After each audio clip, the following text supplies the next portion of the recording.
आगे जो हमें वर्कशीट में दिया है वो है हमारे पास चतुर्भुज। और चतुर्भुज में हमने आयत एवं वर्ग जो कि चतुर्भुज के प्रकार हैं इनके बारे में पढ़ना है। तो सबसे पहले चतुर्भुज, चतुः धन भुज। चतुः माने होता है चार और भुज माने होता है भुजा। तो यहाँ चार भुजाओं से मतलब है और चार भुजाओं का प्रयोग किया गया है, तो इसे हम कहेंगे चतुर्भुज। जिस बहुभुज में चार भुजाएं होती हैं वह चतुर्भुज कहलाता है, या दूसरे शब्दों में चार भुजाओं से घिरी हुई बंद आकृति को हम चतुर्भुज कहते हैं। चार भुजाओं से घिरी आकृति या चार भुजाओं वाला बहुभुज एक चतुर्भुज कहलाता है। यहाँ नीचे आपको दिया है, नीचे ए बी सी डी एक चतुर्भुज की आकृति दी गई है। ये है ए, यहाँ से हमने रेखा खींचनी है, रेखाखंड खींचना है बी तक, बी से सी तक, सी से डी तक और डी से वापस ए तक। तो इस तरह जो ये बंद आकृति बनी है ये आकृति कहलाएगी हमारी चतुर्भुज ए बी सी डी। आइए इसको मेरे पास कुछ तार की कटिंग है, उससे किस तरह से वो दिखेगा। किसी भी चतुर्भुज को बनाने के लिए हमारे पास चार रेखाखंड या जिन्हें हम भुजा कह रहे हैं, चार भुजाएं होना जरूरी है। यहाँ गिनिए 1 2 3 4, ये चार भुजाएं हैं। और ये अभी चतुर्भुज नहीं है, ये चतुर्भुज का निर्माण नहीं हुआ है, ये चार भुजाएं हैं या चार रेखाखंड हैं, इनसे हमने चतुर्भुज बनाना है। तो किस तरह से बनेगा आइए देखते हैं। देखिए हमारे पास चार तार के कटे हुए टुकड़े थे। इस तरह से उनमें से एक टुकड़ा ये है, दूसरा ये है, तीसरा ये है, चौथा ये है। जब हमने त्रिभुज की चर्चा की थी तो बताया था कि इनको हम रेखाखंड के रूप में ले सकते हैं और उसी रेखाखंड को हम भुजा कहेंगे जब हम उससे बहुभुज का निर्माण कर रहे होंगे। तो यहाँ एक भुजा ये है, दूसरी ये है, तीसरी ये है और चौथी ये है। कुल कितनी भुजाएं हैं हम गिन के देखते हैं, तो चार हैं। तो चार भुजाओं से घिरी हुई जो आकृति है वो कहलाएगी हमारी चतुर्भुज। और ये बन गया हमारा चतुर्भुज जिसमें कितनी भुजाएं, चार, 1 2 3 4। शीर्ष कितने हैं, जहाँ पर दो भुजाएं मिल रही हैं उनका उभयनिष्ठ बिंदु 1 2 3 4। तो चतुर्भुज में शीर्ष कितने होते हैं, चार। कोण भी कितनी, 1 2 3 और 4। तो कोणों की संख्या भी कितनी है, 4। इसमें दो विकर्ण होते हैं। जब हम इस शीर्ष से इस शीर्ष को मिलाएंगे और जो रेखाखंड हमारी आएगी वो एक विकर्ण कहलाएगा, और दूसरा विकर्ण जब इस शीर्ष से इस शीर्ष को मिलाएंगे, इनके बीच जो रेखाखंड हम खींचेंगे ये वाला, ये दूसरा विकर्ण कहलाएगा। तो इस तरह से आपको समझना है कि यह चार भुजाओं से बना हुआ है और यह एक बंद आकृति है, कहीं पर भी वो खुली नहीं होनी चाहिए, और इस तरह से बनी हुई आकृति को हम चतुर्भुज कहेंगे। यहाँ पर भी एक चतुर्भुज दिया है जिसके शीर्षों को नाम दे दिया गया है शीर्ष ए, शीर्ष बी, शीर्ष सी और शीर्ष डी। इस तरह से हम पढ़ते हैं कि ये शीर्ष एक चतुर्भुज का निर्माण कर रहे हैं, और जिसको चतुर्भुज को हम क्या पढ़ेंगे, चतुर्भुज ए बी सी डी या बी सी डी ए या सी डी ए बी या डी ए बी सी। चारों शीर्षों के नाम आ जाने चाहिए। तो हम इस चतुर्भुज को किस तरह से पढ़ सकते हैं, चतुर्भुज ए बी सी डी भी पढ़ सकते हैं, इसको ए बी सी डी, इसको ही बी सी डी ए भी पढ़ सकते हैं, बी सी डी ए, इसी को C D A B, C D A B, इसी को हम डी ए बी सी भी पढ़ सकते हैं, डी ए बी सी। ये सब नाम इसी चतुर्भुज के हैं। तो आइए अब देखते हैं चतुर्भुज ए बी सी डी में चार भुजाएं होती हैं। कौन सी चार भुजाएं हैं, भुजा ए बी, भुजा ए बी, ए से यहाँ तक की दूरी ए बी, इसी को हम भुजा ए बी को हम भुजा बी ए भी पढ़ सकते हैं। भुजा भी लिखना है यहाँ पर, भुजा ए बी बराबर भुजा बी ए। इस अगली भुजा है बी सी, उसके बाद बी सी या सी बी। तो ये बी सी बराबर CB भी इसको हम पढ़ सकते हैं। अगली भुजा है CD और इसी को हम DC भी पढ़ सकते हैं। भुजा CD लिखा है CD, तो इसी भुजा को हम DC भी पढ़ सकते हैं। अगली भुजा है DA जो यहाँ पर लिखा है, तो DA को ही हम भुजा AD भी पढ़ पाएंगे। आगे देखिए, इस चतुर्भुज में 4 शीर्ष हैं। शीर्ष कब बनते हैं? जब दो रेखाखंडों के अंत बिंदु एक स्थान पर मिलते हैं, या दूसरे शब्दों में ये कहेंगे कि जब दो भुजाओं का एक उभयनिष्ठ अंत बिंदु होता है। क्या होता है? उभयनिष्ठ अंत बिंदु, माने अंत बिंदु जो दोनों में शामिल है। तो इस रेखा में, यहाँ से इस रेखा में वो शामिल है और यहाँ से इस रेखा में नीचे को शामिल है। जैसे यहाँ पर डी पे देखेंगे तो DC रेखा में भी है और DA रेखा में भी वो अंत बिंदु है, तो इस तरह से शीर्ष D हो जाएगा। तो शीर्ष ऐसे कितने शीर्ष बन रहे हैं देखते हैं। शीर्ष A, शीर्ष B, शीर्ष C और शीर्ष D। तो शीर्ष कितने हो रहे हैं? 4, A, B और अगला आएगा C और अगला आएगा D। इनके अन्य नाम कुछ और नहीं होंगे, जैसे भुजा BC को CB बोल पा रहे थे, BC को CB भुजा बोल रहे थे, तो शीर्षों के नाम यूनिक होंगे। ये शीर्ष A, ये शीर्ष B, ये शीर्ष कहलाएगा C और ये कहलाएगा D। 4 भुजा और 4 शीर्ष के बाद इसमें 4 कोण भी हैं।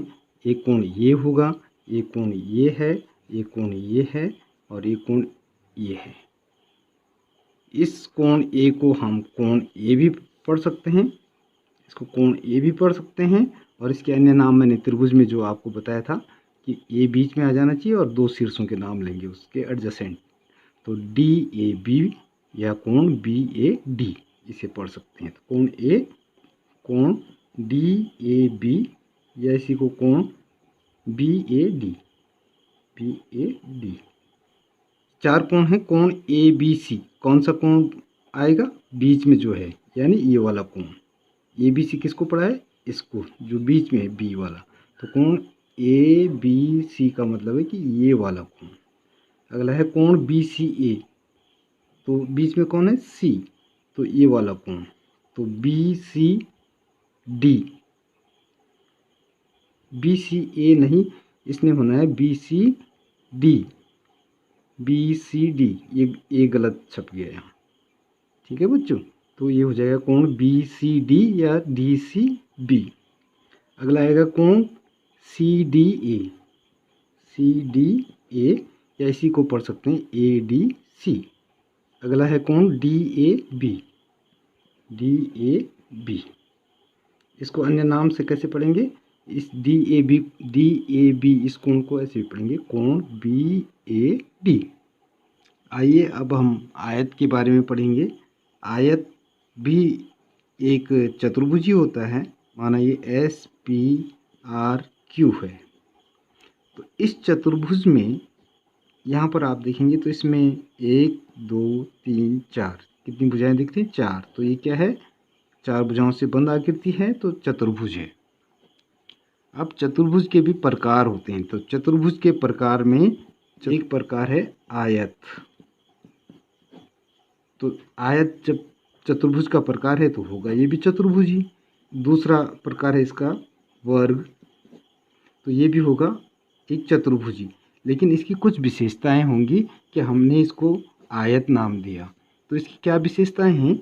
जिस चतुर्भुज की, एक चतुर्भुज है SPQR, जिस चतुर्भुज के आमने सामने की भुजाएं बराबर हों तथा चारों कोण समकोण हों, आयत कहलाता है। नीचे चित्र में एक आयत PQRS दिया गया है। ये कह रहा है कि यह एक आयत है। तो आयत में क्या होता है कि आमने सामने की भुजाएं, या चतुर्भुज के आमने सामने की भुजाएं। इसके लिए हम कैसे पता करें आमने सामने?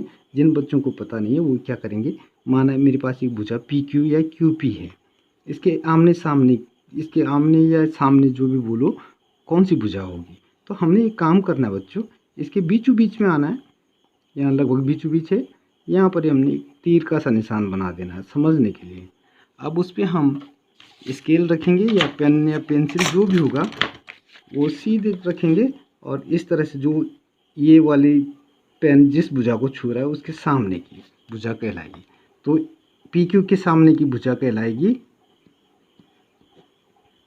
एस आर, और एस आर से जब ढूंढना है तो एस आर में भी वही हम यहाँ तीर का निशान लगाएंगे और उससे नीचे की तरफ देखेंगे तो उसके सामने की भुजा ये कहलाएगी।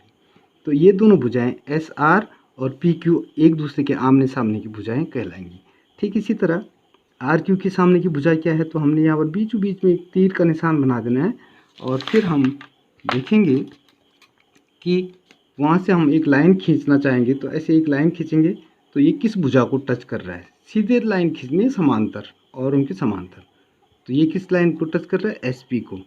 तो इसके सामने की भुजा एस पी और एस पी के बीचों बीच में भी अगर हमें चाहिए कि एस पी के सामने की भुजा कौन सी है तो वहाँ पर तीर का निशान लगाएंगे, वहाँ से भी एक रेखा खींच लेंगे, सीधी रेखा, वो जिस भुजा को काटेगा। तो यहाँ पर एस पी के सामने की भुजा क्यू आर या आर क्यू और आर क्यू के सामने की भुजा एस पी या पी एस। तो इनको कहते हैं आमने सामने की भुजाएं। जिस चतुर्भुज में आमने सामने की भुजा, जैसे एस पी क्यू आर में पी क्यू बराबर उसके सामने की भुजा क्या है, एस आर है। इसी तरह क्यू आर इसके सामने की भुजा क्या है, पी एस या एस पी। तो हमने क्यू आर नीचे से शुरू किया तो पी एस लिखेंगे तो बेहतर रहेगा, बराबर पी एस। तो ये दोनों कहलाएंगे भुजाएं आमने सामने की। तो आमने सामने की भुजाएं बराबर हों, ये तो एक शर्त, ये दोनों ये बराबर इसके और ये बराबर इसके होना चाहिए, और चारों कोण समकोण हों। तो चारों कोण कौन से बन रहे, एक ये कोण बन रहा है, एक ये बन रहा है, एक ये बन रहा है और एक ये बन रहा है। तो ये चारों कोण क्या होने चाहिए, समकोण। समकोण जानते हो ना, 90 अंश का क्या होने चाहिए, ये सब चारों कोण 90 अंश के। तो इस तरह से जब ये शर्त पूरी हो जाएंगी कि ये भुजा इस भुजा के बराबर हो, ये भुजा इस भुजा के बराबर हो और चारों कोण बराबर हो, सभी 90 अंश के होंगे, तो ये इस तरह से बना हुआ चतुर्भुज क्या कहलाता है, आयत कहलाता है। आयत पी क्यू आर एस में भुजा पी क्यू बराबर भुजा एस आर, ये जो हमने पहले ही निकाल लिया है। अगली भुजा कौन सी होगी, भुजा एस पी बराबर हो जाना चाहिए भुजा आर क्यू के, एस पी बराबर भुजा आर क्यू के। तो एस पी भुजा ये है और ये आर क्यू के या क्यू आर के, पी एस भुजा बोलो चाहे एस पी भुजा बोलो और इसको क्यू आर भुजा या आर क्यू बोलो, ये भी हमने निकाल लिया है। तो ये है। और कोण, सभी कोण समकोण होनी चाहिए। समकोण का मतलब होता है 90 अंश का। तो कोण एस पी क्यू, कौन सा, एस पी क्यू माने ये वाला कोण, ये भी 90 अंश हो। और आपको पता है कि 90 अंश के लिए हम जब 90 अंश दिखाते हैं तो उस पर ऐसा कोण बनाते हैं, और सामान्य कोण बनाते हैं तो इसको गोल कर देते हैं। तो ये इस तरह से बना है। तो कोण एस पी क्यू क्या हो, 90 अंश हो। ये खुद बताता है, यहाँ लिखने की ज़रूरत नहीं है 90 अंश, यहाँ पर 90 अंश लिखने की ज़रूरत नहीं है, जबकि यहाँ अगर ये 60 अंश है तो लिखना पड़ता है। तो ये खुद ब खुद बता रहा है कि ये 90 अंश है। कोण पी क्यू आर 90 अंश, कोण क्यू आर एस वो भी 90 अंश, कोण आर एस पी ये भी 90 अंश, यानी सभी 90 अंश, ये भी 90 90 90 90। तो इस तरह से जो चतुर्भुज बनेगा वो हमारा क्या कहलाएगा, आयत कहलाएगा। अब आप खाली स्थान भरो, 4 भुजाएं। तो आयत की 4 भुजाएं, माना हमारे पास ए बी सी और डी, ये एक चतुर्भुज है तो इसकी 4 भुजाएं, भुजा ए बी आ गया, भुजा बी सी उसने लिखा है, अगली भुजा सी डी, अगली भुजा डी ए या ए डी। सी डी को ही डी सी भी लिख सकते हैं, ऑब्लिक का मतलब कि या तो ऐसा लिखो या तो ऐसा लिखो, और इसी को हम भुजा ए डी भी लिख सकते हैं, या तो ऐसा लिखो। इस बी सी को हम सी बी भी लिख सकते थे, ए बी को हम बी ए भी लिख सकते थे। ए बी या बी ए वही भुजा है, उतनी दूरी है। माना यह ए बी सी डी वह चतुर्भुज है, तो इसके शीर्ष 4 शीर्ष पूछे हैं, जिसमें से एक शीर्ष ए और एक शीर्ष बी उसने खुद लिखे हैं, और अन्य 2 शीर्ष चाहिए तो अन्य 2 शीर्ष बनेंगे, एक शीर्ष होगा सी और दूसरा शीर्ष डी। तो यहाँ पर सी और यहाँ पर हम डी भरेंगे। 4 कोण कौन कौन से होंगे, एक उसने कोण लिखा है एस पी क्यू हमें एक आयत बनाना पड़ेगा, जो कि मैंने यहाँ पे बनाया SPQR। तो इसके 4 कोण बताने हैं। एक कोण का नाम दिया उसने कोण SPQ, इसका मतलब बीच वाला कोण। कौन सा कोण? P पे जो बना है, P शीर्ष पर, तो इसको पढ़ेंगे SPQ या QPS। तो कोण SPQ तो आ गया। उसके बाद 3 कोण और बचे, एक ये वाला और एक ये वाला। तो इसे पढ़ेंगे कोण PQR। कोण PQR, Q शीर्ष पर बना है। आगे इस कोण R शीर्ष पर बने कोण को पढ़ेंगे कोण QRS। QRS या SRQ। S शीर्ष पर बने कोण को पढ़ेंगे कोण RSP।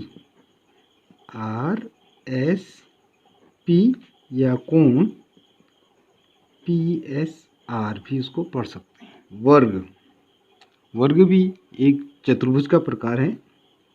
वर्ग किसे कहते हैं? देखिएगा, वर्ग जिस आयत की चारों भुजाएं बराबर हों, वर्ग कहलाता है।